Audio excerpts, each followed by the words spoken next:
Hello out there. I am finally doing the video for the Dark Mansion Tarot. I absolutely adore this deck. I passed it over because I always said it's too cartoony for me. I'm not going to like it. And I don't know what made me decide to finally buy it, but I did. And it is in my permanent collection. It will never leave my house. I love this deck. I mean, look at the box. The box is so cute. I love this box. I love her. Anyway, so this is by Taroteca Studios, 78 beautifully illustrated cards in easy to use size, printed on high quality silk laminated matte paper, illustrated by Magdalena Coxon, and produced by tarotecastudio.com, copyright 2020. And this is the third edition. Yeah, it's such a fun deck, but it's kind of dark and it's kind of deep. So let's see, we've created this tarot deck for 2.5 years, putting our heart and commitment into it, and we hope that you'll love it as much as we do. And I do love it as much as they do. So the cards, I guess people are calling this rose petal finish, but when I first got this deck, it was really, really annoying to use. It's not so bad anymore. The more I've used it, the less it's annoying.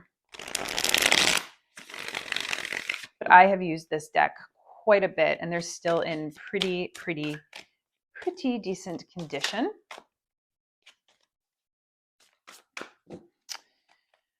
So you can see beautiful black edges. You can see a little bit of chipping on the edging, but I mean, that's to be expected when they edge the cards. But these have been holding up beautifully. Absolutely beautifully. What else can I say? I like the cardstock, great cardstock. Like I said, the rose petal finish is annoying, but it's gotten much better with use. So the more you use it, the better. Here's the backs of the third edition. And I think that's about it for the basics with the box and the cardstock and all that stuff. But we're going to move on to the major arcana now, so you can get to the meat and potatoes, the important stuff of this deck. Okay, so here is the major arcana, starting with the Fool, and we'll just put him off to the side for right now. The Magician, let's see, about there. The High Priestess, the Empress, the Emperor, the Hierophant, the Lovers, and the Chariot. Strength, the Hermit, the Wheel of Fortune, Justice, the Hangman, Death, Temperance, the Devil, the Tower, the Star, the Moon, the Sun, Judgment, and we end with the World. So I love this deck. I love the major arcana. It's just so fun. So we're going to start with the Fool, because this is one of my favorite Fool cards. I love this dog, which appears to be holding him back. And it's almost like this is the domesticated side of him, because if we look in the Moon, we see this dog here, which is very similar to him or her. And we see the more feral dog in the background, right? That wild side, untamed side of us. So this is almost like our tamed side trying to hold us back from taking this crazy risk and just jumping off of the cliff. But we have this bird here being like, come on, guy, you can do it. You can fly. And the dog's like, no, you can't. Stay back in the comfort of what you know. Like, these are the voices I hear in my head when I see this card. So it's almost like the devil and the angel on your shoulder, right? Do it, don't do it, do it, don't do it. And this is speaking to what kind of a risk are you willing to take to gain what you want in life, or to follow your dreams, or whatever it may be that you're ready to take this risk. And move along on this path of self-discovery. So I just love this Fool card. And I mean, he's just so cute, or she. They're just so cute. It's just a happy little clown going about his business. The High Priestess, I really love the pomegranate chandeliers in here. To me, that sort of says it's like the seed of the light that is going to help us bring what is repressed and in the subconscious and make it conscious. These are the seeds that are going to help bring the light to make things more conscious. I also, with this deck, and I think I mentioned it in the Baroque Tarot, they feel very connected to me. But with these, it feels more like the High Priestess is the mother of the Empress, and the Hierophant is the father of the Emperor. And the Empress was able to grow this beautiful, fertile, lush garden because of everything that the High Priestess, her mother, had taught her. And this Emperor is able to sit on his throne and rule and have structure and be discerning and disciplined because of everything his father, the Hierophant, told him. But you can see the difference between these cards. These look extremely rigid and inflexible. And here it just feels a little bit more fluid and malleable, if you will. The Lovers here. So when my sister is the one who convinced me to join TikTok years ago. I no longer have the TikTok app on my phone, but I remember the first time I ever saw like this barrage of all of these like readers, and all of them were talking about our exes coming back. And I was like, please no. But no, I obviously didn't take them seriously, but they were reading the Three of Cups as third-party interference. They're reading the Three of Swords as third-party interference. And I was like, this isn't right. Like, why are people reading it like that? That makes no sense. And if any card is going to be about third-party interference, it would be this version of the Lovers or even the Marseille. But I would never read this card as that because that's not really what it's about. I mean, I suppose you can, but in my opinion, it's a bit unethical to be telling people that their ex is cheating on them when you have no knowledge. Anyway, I digress.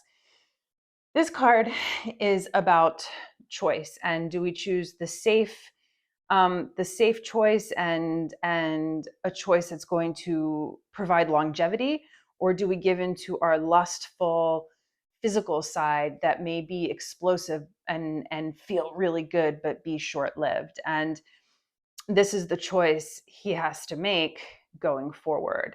It could also be about envy because she's looking at them with some envy in their eyes. So I really like this version of the Lovers. Let's see. In the Strength and the Moon, these cards feel very connected to me. I think there's just a very similar look, so they feel very connected with me, or connected to me, not with me. I guess they're connected with me too, but you need strength to be able to unearth what's unseen and to allow that feral side of us, that wild side of us, come out when we've had to be contained and following, the path that's expected of us the whole time. So it takes strength to get to this point, to be ready to really unearth all of the things that we've shoved down. We need strength in order to live up to our own expectations and not the expectations of others. And we have to suppress what we want sometimes in order to fit in with societal expectations. The Empress, the Wheel, and the Star. This Empress is growing and nurturing. These stars represent her ruling all spheres of life. But as the wheel turns, she looks less put together. She looks like she's just going with the flow and allowing herself to be involved within life as opposed to having to control life, right?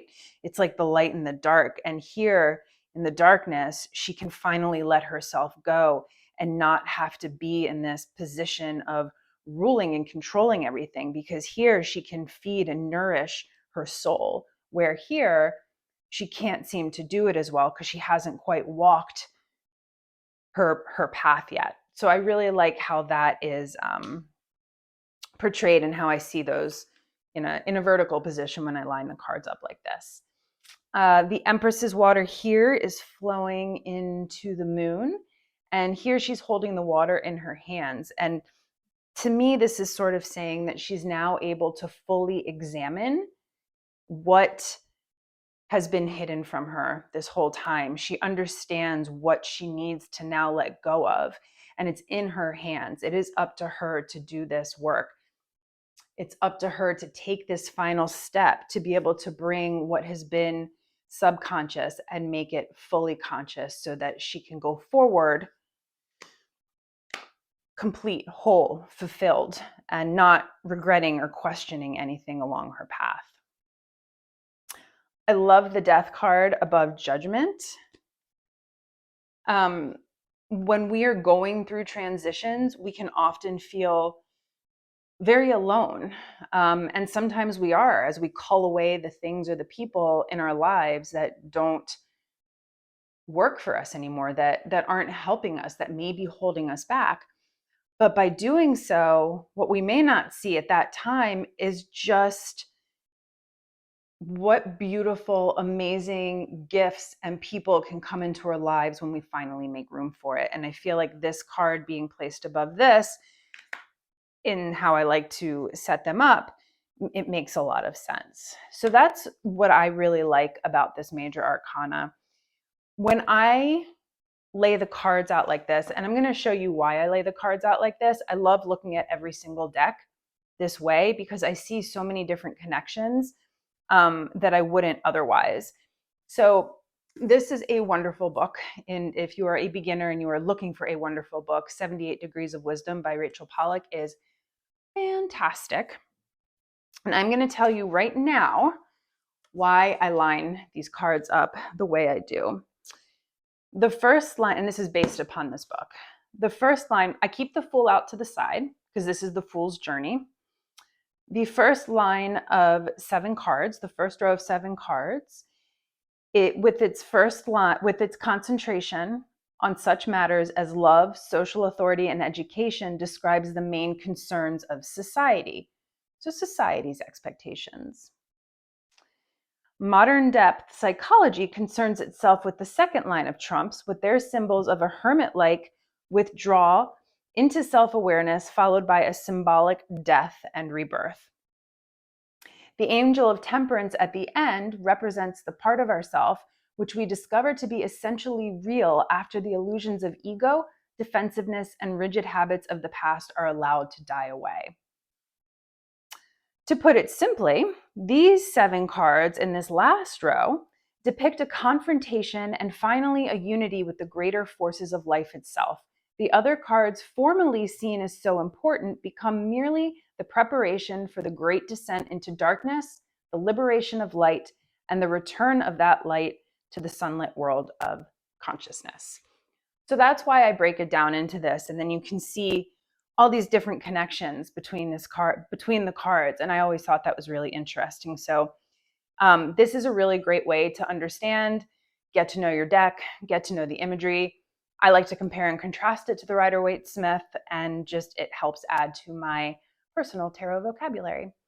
So with that said, we shall now move on to the Pentacles. All right, here we go. Ace of Pentacles here, 2 of Pentacles, 3 of Pentacles, 4 of Pentacles, Scroogey McScrooge face, 5 of Pentacles, 6 of Pentacles, 7 of Pentacles, 8 of Pentacles, 9 of Pentacles, 10 of Pentacles, Page of Pentacles, Knight of Pentacles, Queen of Pentacles, King of Pentacles. Okay. So let's see what I have for this. This ace I like. It feels like this hand holding a column is an opportunity for stability, this column representing stability, and the ace, the pentacles sitting on top of it. So it feels like this opportunity for stability. Let's see, the Four of Pentacles, he feels extremely stingy. The Rider-Waite-Smith, you can see that he is holding on to some of his coins, but there's one on top of his head. So it still feels like he may be giving what he can when he can, but this guy feels like Scrooge. He's like, none for you, this is all for me, which leads me into this 5. And it feels like because of his greed, they have been left out in the cold. And that's why they're sort of like walking towards him, almost like, look at me, I need help. But he's like, I'm not looking at you, I'm going to go run away. So they've been left out in the cold.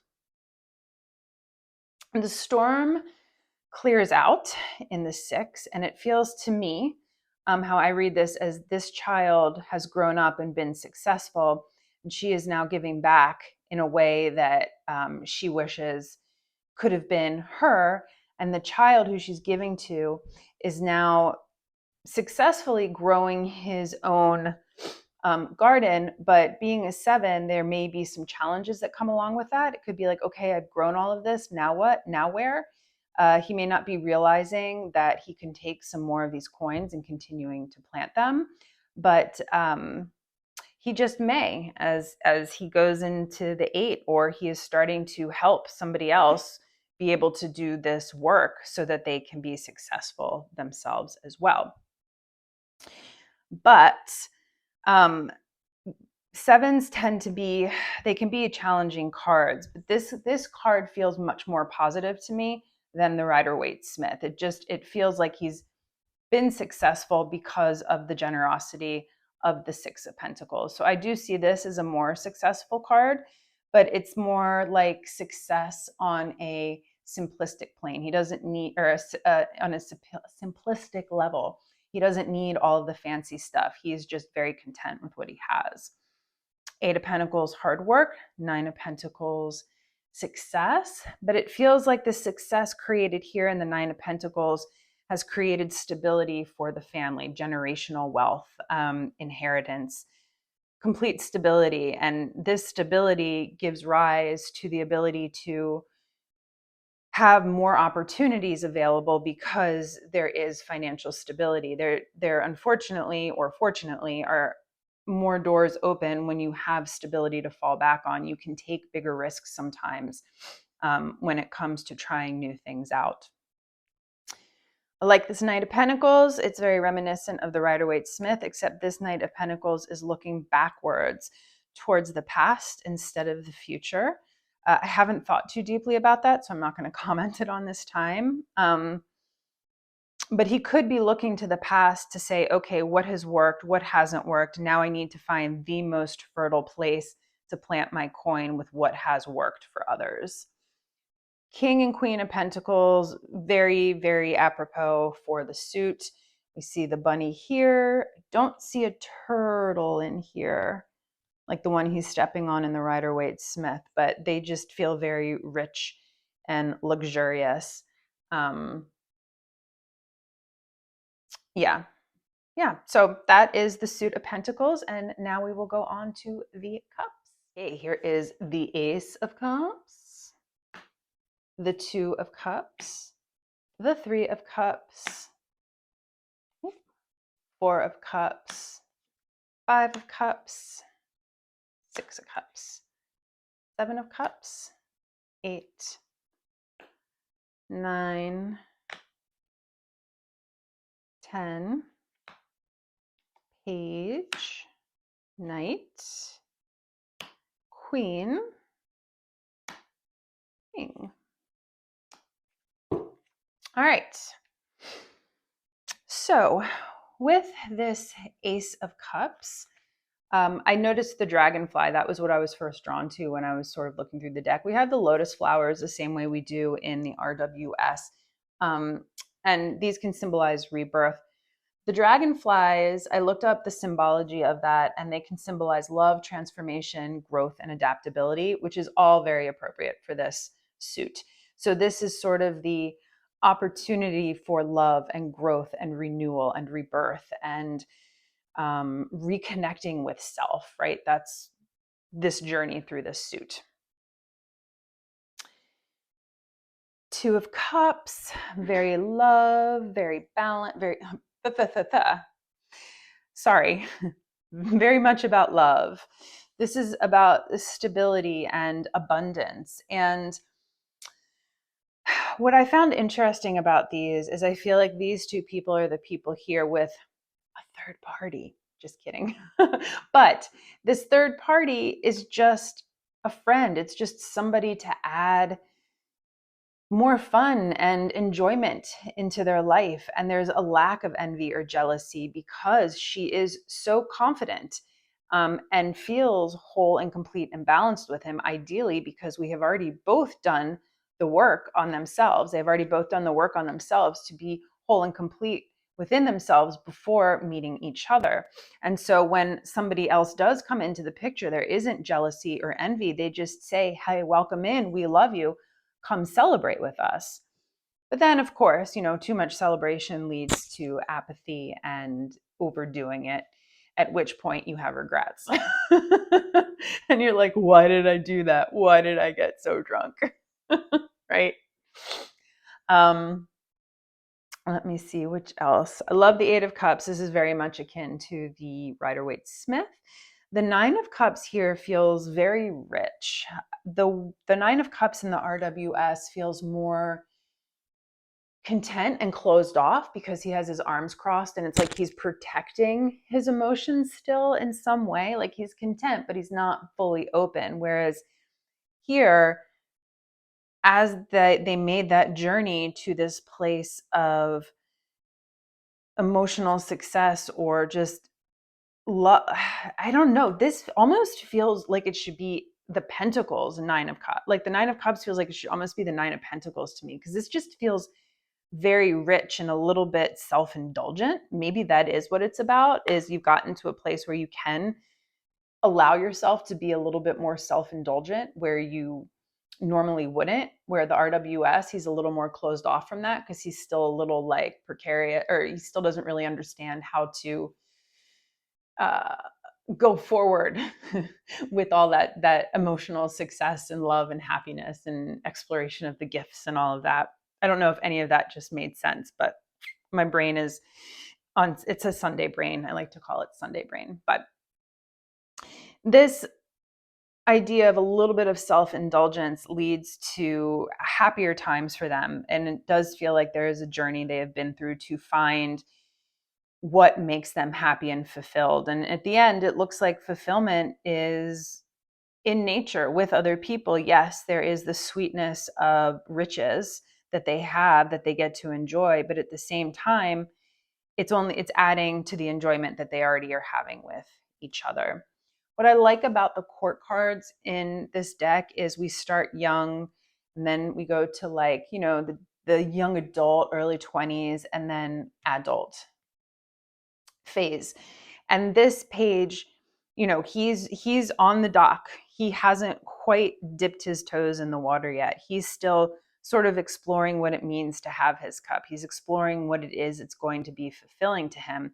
When he finds it, then he begins to dip his toes in the water so he can go explore his gifts, his emotions, what makes him happy. This queen looks to the past. Her compassion and her love comes from all that she has learned and experienced, and she is able to help and nurture others because of all of her experiences, and she finds fulfillment in that. And this king is looking to the future because now he understands himself and his feelings a little bit better, and he is going to be more calm and collected when the seas get rough, so he can feel more in control of the situation. So that's how I sort of see these cup cards, and we are going to move on to the wands next. Ace of Wands, Two of Wands. I hope this is okay. I feel like I want to give you all like a really good look at each card, so I'm trying to do it a little bit differently this video. Three of Wands, Four of Wands, Five of Wands, Six of Wands, Seven of Wands, Eight of Wands, Nine of Wands, 10, Page, Knight, Queen, King.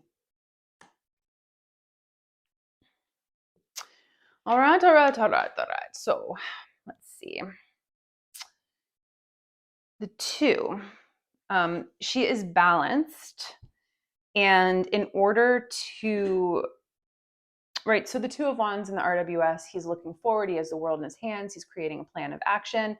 But I feel like she's already created her plan of action, because you need to have skills and a plan in order to walk a tightrope in a very balanced way.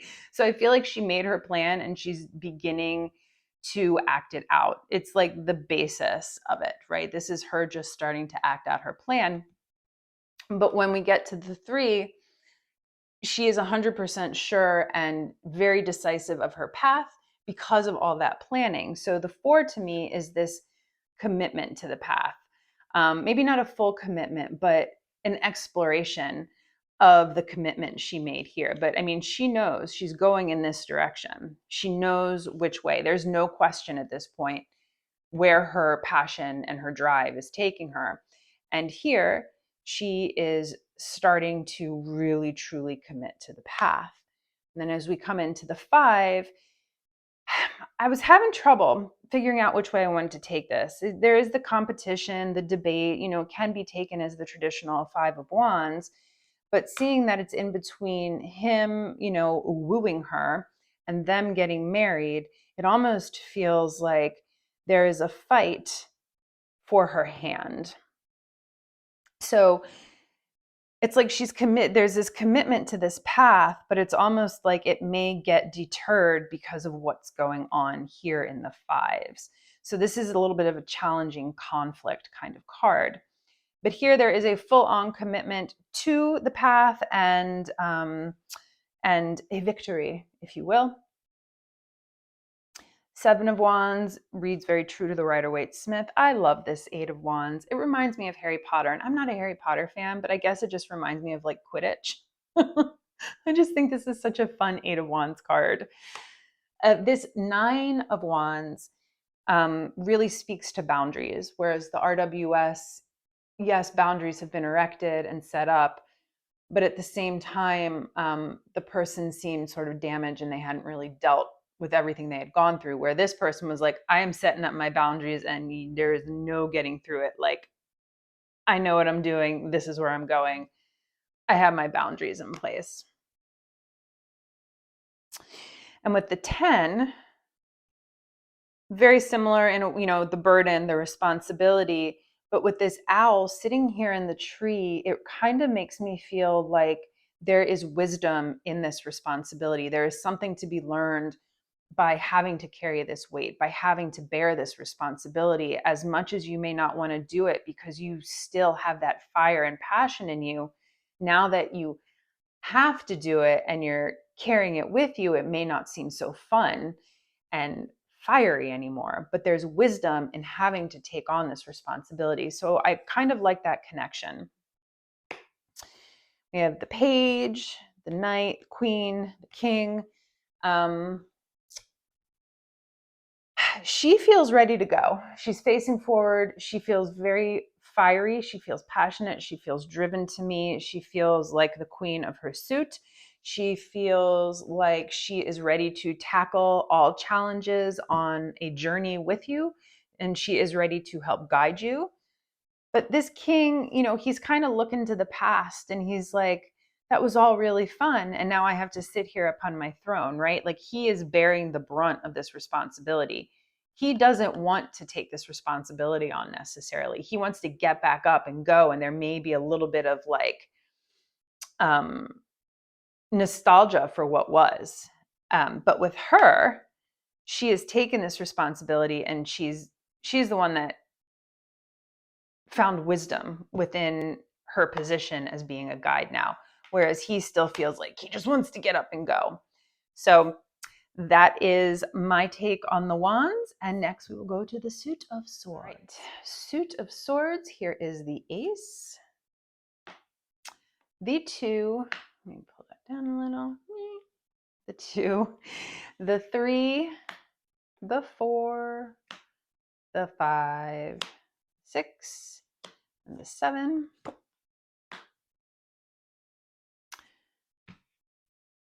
Sorry, the 8, 9, 10, page, knight, queen, king, and those are the extra cards that came with the deck. I will say that these are my favorite king and queen in this deck. I love them. I just love them. There's just something, I feel very connected to them. So I like the ace, but nothing really for me to talk about. I didn't feel as connected to it as I did, say, the 2. And I feel like with this, she has to make this choice, right? But she can't see the best move to make. The crescent moon is associated with fertility and prosperity, and it's important for her to choose the path that will allow for growth, but she needs to reflect on it. And I like that there's a reflection of the moon in the water, because it does speak to the fact that since she can't see, right, there's not clarity for her yet. She really has to think about which path she wants to take. This 3 of Swords, back in Victorian times, they used to take locks of hair off deceased ones and put them in lockets. So I always see the 3 of Swords as mourning the path unchosen, especially when we can't see which path to take. Sometimes we have to mourn the path we didn't take in order to give our all to the path that we did choose. 4 of Swords, rest, meditation, reflection on everything that's already happened. 5 of Swords, well, this 5 of Swords, he seems to be trying to get away with something, and instead of these people walking away, they were actually they were killed.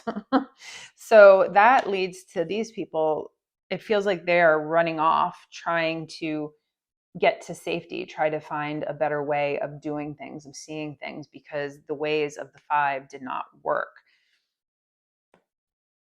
This 7 is definitely one where this is somebody who is a burglar, a robber. He is taking something. He looks a little bit more sinister than the RWS. The RWS, I can actually sometimes read into it, we're taking something back that belongs to us. And he very well may be, but his facial expression does not make it feel like there is any good reason that he's stealing these swords, right? So he really is trying to get away with something here. He couldn't carry them all, and he still has the opportunity to pick a different path. But he is going off, sneaking off into the night. And if we are to look, what I find interesting here is if we go to the Fool, he's on top of this roof and he still has a choice to not take this risk. If he takes this risk, bad things could happen. And I found that their positionings was very interesting, that they're similar positions, right on the edge of a cliff or house roof somewhere high up, and they have options to do or not to do what they're about to do.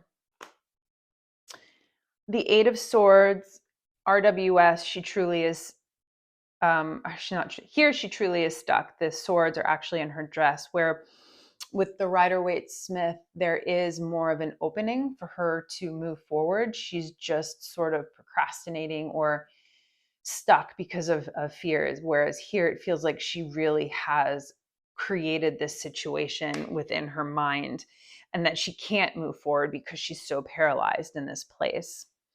I found the shape of the 9 of Swords matching the shape of the 10 of Swords, right? So these fears here, if we allow our fears to overtake us and overcome us, they're going to eventually put an end to things. Like eventually we're going to have to face them, or we're going to be defeated, and it's going to be very difficult to rise up from that. Let's see, this page, I feel like he is ready, for this all to end. I feel like he's the one that went through all of these journeys, and now he's like, okay, I know what I need to do moving forward now, and I am going to move forward with complete clarity. This king and queen are no nonsense to me. And I just think they are just so, they feel very powerful to me. I feel like they have overcome their fears and they have no time for anyone who is not serious about the path, about the journey. They are there to help, but only for those who are ready to help themselves. They're blunt, they're honest, and they're going to make you face the truth as they stare into your soul, because neither of them are looking to the past or to the future. They are firmly rooted in the present and expecting you to be matching their energy. It just feels like you can't pull a fast one on them because they have tried to pull fast ones on others in the past, and it's like you can't bullshit a bullshitter, right? So it feels very much like that with these two, and they're both wearing the butterflies. They have been transformed. Sword, truth, communication. So these are very spiritual beings, but they will only really help and share with those who are fully and truly committed to the path. That's kind of my takeaway from this. So I hope you liked this video. This is one of my favorite decks. It is in my permanent collection. It's one of my top, I'd say top 5, top 10, definitely top 10, possibly top 5 decks. And I'm still so surprised that I passed it over for so long, but maybe I wasn't ready for it at that time, but I adore working with this deck now. So I hope you enjoyed it, and I hope you consider maybe making this one of your own decks. I hope you consider making this a deck in your permanent collection too, because it really is fun. Have a great day.